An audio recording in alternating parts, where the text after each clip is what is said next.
Halo Sobat Indak, jumpa lagi di podcast Indago yang diselenggarakan oleh Balai Industri Kreatif Digital dan Kemasan Disperindak Provinsi Jawa Tengah. Nah, gimana nih Sobat Indak kabarnya? Semoga selalu dalam keadaan sehat dan bahagia seperti biasanya ya.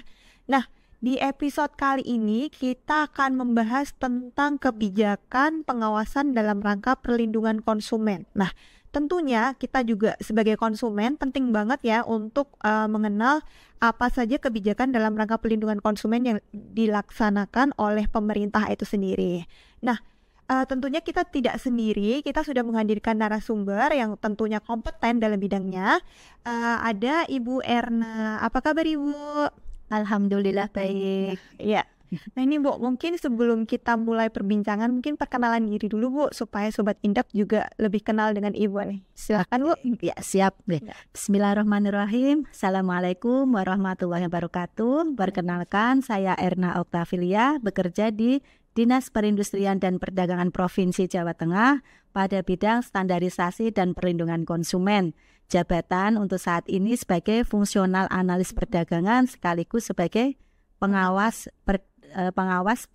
petugas pengawas barang dan jasa. Oke, nah ini kita kan mau karena bahasnya tentang kebijakan pengawasan, tentunya kita menghadirkan beliaunya yang ahli di bidangnya nih ya Bu ya. Nah ini kan karena kebijakan pengawasan dalam rangka perlindungan konsumen ini bahasanya sangat ini ya Bu ya, pemerintah sekali nih ya Bu ya. Mungkin buat Sobat Indak nih kan sebagai masyarakat juga mungkin belum tahu nih apa itu kebijakan yang dilakukan pemerintah ini dalam kaitannya dengan pengawasan ya Bu ya. Ini mungkin bisa dijelaskan lebih sederhananya seperti apa Bu untuk Sobat Indak di rumah. Silahkan. Iya. Pengawasan barang dan jasa ini kita memakai ada dua undang-undang ya. Dua undang-undang, yang pertama Undang-Undang Nomor 8 Tahun 99 itu tentang perlindungan konsumen. Sedangkan yang kedua Undang-Undang Nomor 7 Tahun 2014 itu tentang perdagangan. Nah, pengawasan kita ini ada dua, yaitu pengawasan barang beredar dan jasa dan pengawasan perdagangan. Gitu. Terus untuk manfaat pengawasan itu sendiri, bagi masyarakat itu adalah untuk memberikan kepastian mutu dan jaminan atas produk yang dikonsumsi sehingga tercipta perlindungan keamanan, keselamatan, kesehatan bagi konsumen atau bagi masyarakat dan lingkungan. Sedang manfaat keduanya itu adalah di bagian dunia usaha. Dunia usaha itu manfaatnya apa? Dilakukan pengawasan itu karena untuk memastikan produknya itu udah sesuai standar atau sesuai dengan ketentuan atau belum gitu. Dengan adanya kewenangan pemerintah ya, sejak ada Undang-Undang Nomor 23 Tahun 2014 atau pemerintahan daerah itu, kewenangan khususnya untuk pengawasan barang beredar dan jasa itu sendiri kewenangannya ada dulunya di kabupaten kota. Untuk saat ini sejak Undang-Undang 23 itu pengawasan barang beredar yang ada di kabupaten kota menjadi kewenangan provinsi. Otomatis di Dinas Perindak Provinsi melakukan kegiatan pengawasan barang beredar dan jasa. Nah, barang beredar dan jasa ini adalah yang diawasi itu barang yang sudah beredar di masyarakat, barang yang sudah beredar di pasar. Sedangkan barang yang ada di gudang atau masih di bagian produksi itu bukan menjadi kewenangan kita. Tapi ketika sampai kepada lapangan, ke pasar, nah itu kita lakukan pengawasan gitu. Jadi kalau sebelum beredar itu ada pengawasan sendiri oleh pihak lain gitu ya Bu? Iya, kalau pengawasan beredar itu kan kalau di gudang itu mau diedarkan kan gitu, belum ya. Kalau udah di pasar berarti kan sudah beredar, barang ini sudah dikonsumsi oleh masyarakat. Tujuannya kan untuk dikonsumsi masyarakat. Nah ini Bu, tadi kan yang dilakukan pengawasan kan barang beredar nih ya Bu ya. Selanjutnya tuh ruang lingkup dari pengawasannya dari barang beredar ini apa aja sih Bu? Kalau ruang lingkup ini kita itu kan di tempat kita itu kan pengawasan ada dua Mbak. Pengawasan barang beredar dan pengawasan perdagangannya. Pengawasan barang beredarnya itu ruang lingkupnya itu pada standar itu SNI, label, manual kartu garansi, cara menjual, pengiklanan, itu kita lakukan ruang lingkupnya itu. Kalau ruang lingkup perdagangannya, ruang lingkup pengawasan perdagangannya itu pengawasan seperti pengawasan distribusi barang pokok penting. Nah, itu pokok penting itu nanti untuk ini sebagai gambaran aja, nanti untuk next time ya, mungkin kalau ada waktu nanti kita akan membahas tentang pengawasan perdagangan itu sendiri. Seperti contohnya kalau barang penting itu kayak LPG 3 kilo yang bersubsidi, itu pupuk bersubsidi. Sedang barang distribusi yang diatur itu apa aja, seperti minuman beralkohol, terus barang berbahaya, bahan berbahaya, terus sama gula kristal rafinasi dan lain-lain. Nanti kita next time siap. Nah, ini selanjutnya nih Bu, karena pengawasan barang beredar yang di pasar itu kan tentunya ada berbagai jenis ya. Jenis-jenisnya apa aja sih Bu? Nah, jenis pengawasannya itu ya. Jenis pengawasan, kalau kita melakukan pengawasan ini nanti kan ada pengawasan, ada 2 tahap ya. 1 pengawasan berkala dan 2 pengawasan khusus. Pengawasan berkala ini pengawasan dilakukan itu berdasarkan pengawasan secara terencana dan terjadwal. Dan sebelumnya kita lakukan itu ya analisis dulu yang apa-apa nanti yang akan kita lakukan pengawasan. Kemudian di tahap selanjutnya ada pengawasan khusus. Pengawasan khusus ini pengawasan yang dilakukan karena adanya tindak lanjut dari pengawasan berkala. Kalau pengawasan berkalanya ada indikasi pelanggaran, baru melakukan pengawasan khusus. Kalau misalnya ada aduan gitu dari masyarakat, itu juga termasuk pengawasan khusus gitu?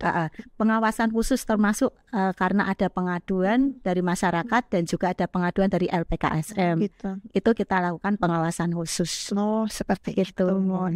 Selanjutnya kalau parameter dari pengawasan produk itu tadi kan sedikit disebutin ya Bu, ada SNI gitu. Nah, mungkin bisa dijelaskan lebih detailnya seperti apa Bu?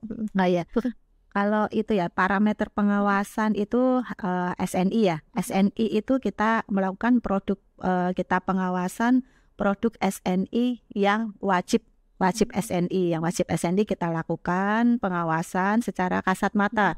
Kasat mata itu SNI pada barang dan juga pada kemasan itu sudah ada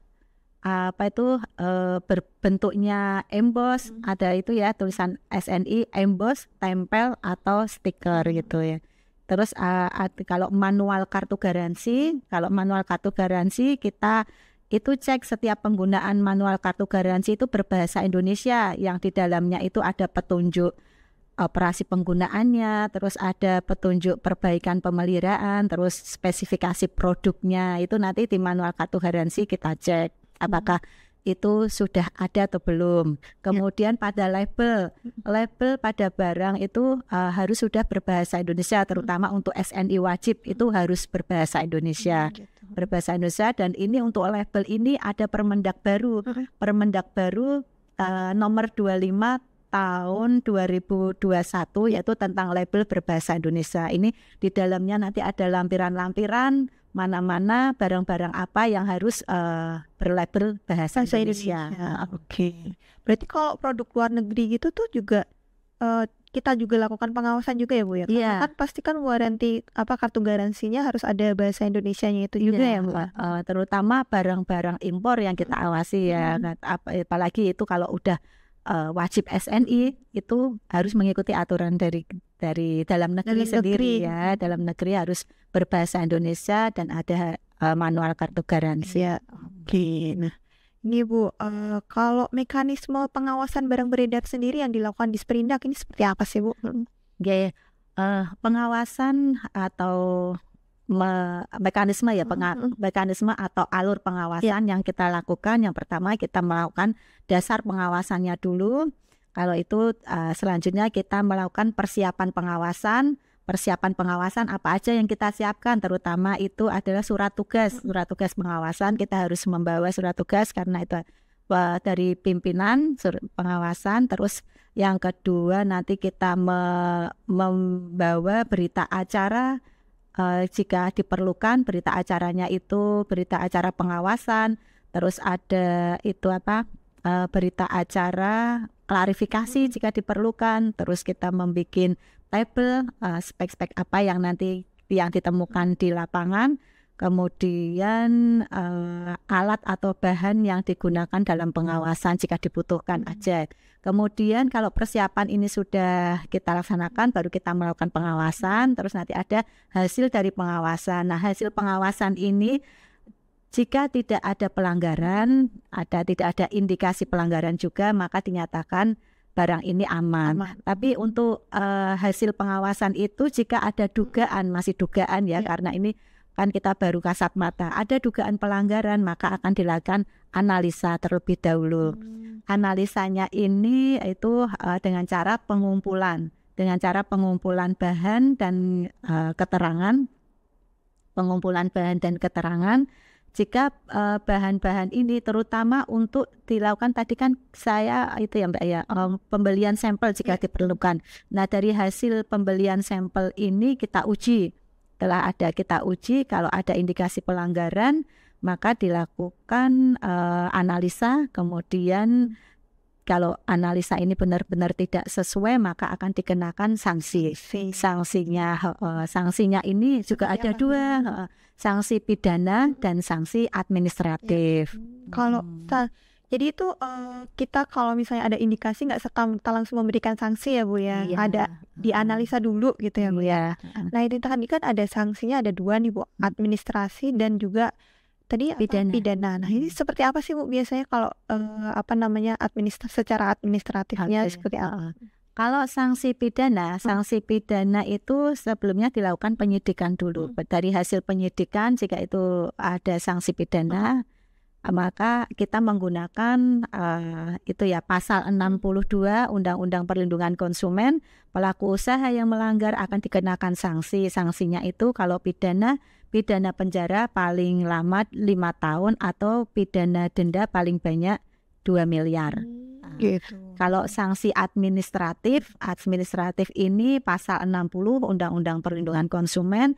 Pelaku usaha yang melanggar akan dikenakan sanksi. Sanksinya itu bisa secara bertahap itu awalnya itu teguran tertulis dulu ya, teguran tertulis, kemudian bisa untuk pencabutan perizinan berusaha, terus bisa dikenakan penghentian sementara kegiatan usaha, nanti ada penutupan gudang, kemudian ada denda, terus penarikan barang dari distribusi, kemudian pemusnahan, kemudian pelarangan mengedarkan barang itu tersebut. Nah, biasanya kalau misalnya sedang melakukan pengawasan gitu Bu, yang indikasi-indikasi pelanggaran yang sering ditemukan itu seperti apa sih Bu yang paling banyak gitu? Ya ini kalau kita ini kan sifatnya masih pembinaan. Jika ada indikasi pelanggaran, terutama pelaku usaha, pertama kita lakukan pembinaan terlebih dahulu. Pembinaan terlebih dahulu. Kemudian pembinaan itu kita lakukan dengan teguran tertulis dulu, teguran tertulis. Jadi tidak serta-merta memberikan sanksi langsung ya Bu ya. Itu harus ada analisa. Tadi aja insiden kalau misalnya ada indikasi itu aja ada analisanya ya Bu. Iya. Nah, kayaknya kita ngobrolnya udah panjang lebar nih ya Bu ya tentang kebijakan pengawasan dalam rangka pelindungan konsumen nih ya Bu ya. Mungkin nih sebagai konsumen pun juga bisa melakukan pengaduan juga ya Bu ya, atau membutuhkan layanan lain dari bidang SPK ini, ada layanan yang disediakan untuk Sobat Indak melakukan misalnya konsultasi ataupun pengaduan seperti itu ya. Oke, ini saya juga dapat dari pimpinan untuk menyampaikan kalau di bidang standarisasi dan perlindungan konsumen mempunyai hotline pelayanan pengaduan yaitu di nomor 0895-424-500-500. Nah, di samping ini layanan pengaduan konsumen juga nanti di sini juga bisa tanya-tanya mengenai pengaduan mengenai haki, bisa mengenai standar suatu produk juga bisa. Jadi semua kegiatan yang dilaksanakan oleh bidang standarisasi perlindungan konsumen ya Bu ya. Iya, ini ada kontak hotline-nya. Oke, siap. Nanti buat Sobat Indak yang mungkin kalau ada pertanyaan ataupun mau konsultasi tentang haki dan SNI gitu ya Bu ya, itu bisa ke kontak hotline yang nanti akan kita tampilkan di layar nih ya. Nah Ibu, ini tadi kan kita juga udah ngobrolin panjang lebar tentang pengawasan ya Bu ya, Kemudian ini terakhir nih Bu, sebelum menutup episode kita kali ini, mungkin ada pesan atau apapun yang ingin disampaikan kepada masyarakat terkait dengan kegiatan yang dilakukan oleh bidang standarisasi pelindungan konsumen ini Bu, mungkin silahkan. Oke, kita dalam melakukan pengawasan barang beredar dan jasa dan juga bidang perdagangan, kita menghimbau kepada pelaku usaha agar melakukan 3 tip. 3 tipnya itu, 1 harus tertib izin, legalitasnya harus lengkap ya, terutama untuk NIB, kemudian kalau itu menggunakan ada gudang harus ada tanda daftar gudangnya. Terus yang kedua harus tertib usaha dan juga yang ketiga 3 tipnya tertib lapor. Oke, jadi ini pesan dari Bu Erna ya Bu ya, ada 3 tip. Yang pertama tadi ada tertib izin, kemudian tertib usaha dan juga tertib lapor. Nah, saya rasa udah cukup ya Bu ya. Terima kasih atas waktu yang sudah diberikan. Nah, kemudian buat Sobat Indak juga, terima kasih sudah menonton sampai akhir episode ini. Jangan lupa buat like, subscribe, dan komen. Dan juga aktifin lonceng Indago Jateng supaya bisa tahu ada info dan update menarik lainnya. Sekian, sampai jumpa. Terima kasih, bye.